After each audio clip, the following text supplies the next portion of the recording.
Good morning and welcome to America's Home Cooking. I've seen you a lot today already. We're not even at 9 o'clock. We're not even at 7 o'clock yet because I have so much I have to get done in the morning. I got to show you this. I went to my butcher. Here is a London broil. Look at that. Isn't it a big piece of meat? Now, if you take a good look at it, there's no marbling in it. So this means that this meat can get tough if you overcook it. So when you have meat like this, it's very important that you cook it medium rare or medium. Don't go beyond that point because if you do, it's going to be too dry. It'll be so dry and tough, you're not going to enjoy it. And most people will cut it right after they cook it. You can't. You've got to let it rest 10 minutes to calm those juices down. So when you do cut it, the juices stay into those slices. Another thing with London broils, you have to cut them extremely thin. Other than that, it's like chewing leather. A lot of people don't know that. Now, I've already washed mine. I'm going to salt and pepper it right now. I've already patted it dry and everything. And remember, go high so the salt can just sprinkle all over, and then that way you end up with a nice coating of salt and not salt or pepper in one spot, which a lot of people do. They have a tendency to go like this and put it real close, and then you get a concentration of it, which a lot of people don't like. This way you get even salting and peppering on the meat, so everybody gets the right amount and nobody gets an overdose of salt.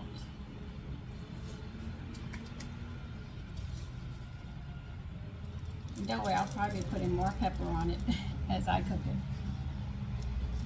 because I like a lot of pepper on my London broil. If you don't, you can do it your way. But anyway, that's how I feel about it. I like a lot of pepper on mine. I always have. I'm not going to stop now. Now I have my grill on. It's not medium, but it's a little lower than medium, but not completely at low, to make sure I can heat that grill up when I put it on, and then I can let it sit there, because if I do it at a high heat, this is so thick it won't cook through, and I'll just have brown and everything will be bloody on the inside. So I put it on a low so I can sit there and cook it and make sure it cooks up to that medium rare that I want, or medium, whichever one I can get to in time. It's really whatever I feel, to tell you the truth, which is stupid, but I do. I think you guys already know I'm a bit weird when I'm in the kitchen. You say she puts things together. I wouldn't think of putting together. Yeah, I know.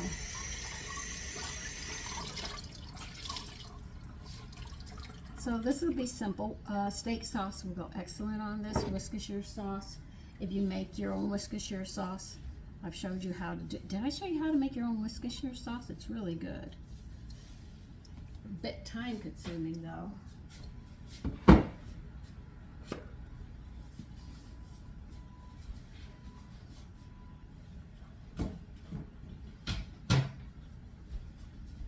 So we're just waiting for the grill, because I want it to hit that when I put it on, but I don't want the flame so high because it will mess it up.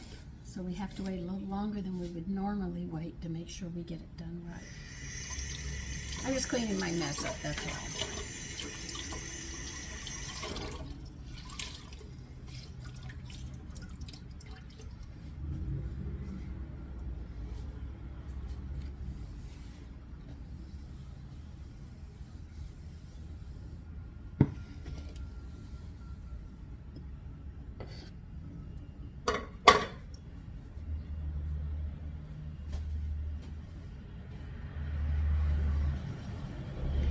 Wait just a bit.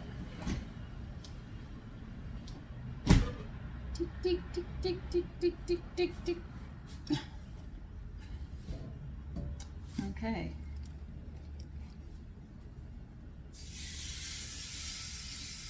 You heard that, didn't you?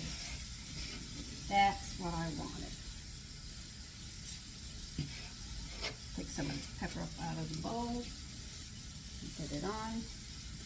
And now we're going to show you how it looks.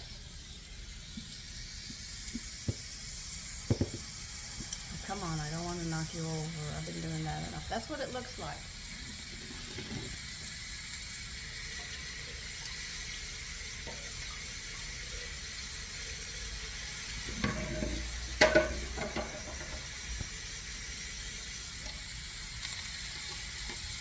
Now you can see how thick it is. It's not going to be done in 2 or 3 minutes. It's going to take a little longer to do, but I will show you when I get ready to turn it over, and then I'll show you the end of it. Okay? I just flipped it over. This is what it looks like so far. It's been in 17 minutes on one side. I'll probably give it about that much time, and then I'm going to test it. Okay, the steak is still bleeding a bit more than I want, so I'm going to flip it back over to the other side and cook it again and grill it. This is one big steak. So I'm going to do it like every 15 minutes on each side till I get the bleeding to slow down and it's the color I want. Right now it's still too red, which tells me it's too raw. Okay, here it is. Now I have to let this set. I'm going to put some foil over and just let it sit for about 5 or 10 minutes, because if you cut it now, as hot as it is on the inside, all the juices are going to run out. Did you notice I didn't stab it and make holes in it all for all the juice to run out, because then it would be tough. This is why it's difficult to cook these pieces. You don't have that fat that keeps it moist. You have to be able to cook it and not get the juices to run. And that's why they always tell you rest the meat 10 minutes. So let me go get my foil and we'll rest it.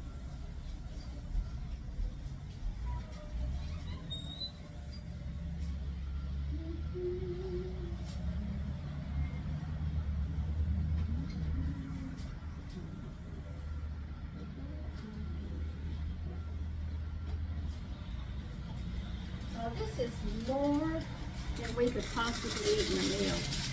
But what I can take and do, if we can cut this real thin, I have a meat slicer for luncheon meat, so I can do it for the steak here because there's no bones. And on another day, I can thin slice it and we can have steak sandwiches, which will be good as well. You see? So there's a lot of different things. Like I have polenta left over. I have a lot of polenta left over, so what I'm going to do when I come in Friday from shopping, I'm not going to have a lot of time to cook, so I'm going to cook a package of sausage, slice it, and I'm going to buy a real RIO raw, a sauce that I found that doesn't have any preservatives or anything. It's just like I make it at home. So I said I'm not going to have time to make the sauce, so what I'll do is I'll use their sauce and put it with the sausage after the sausage is cooked and sliced, and then I'm going to pour it over polenta, and that's a very, very quick meal that I can make in a hurry because I have leftover polenta. Other than that, I would have to, it'd take longer. But anyway, I'm going to rest this, and then I'm going to slice it.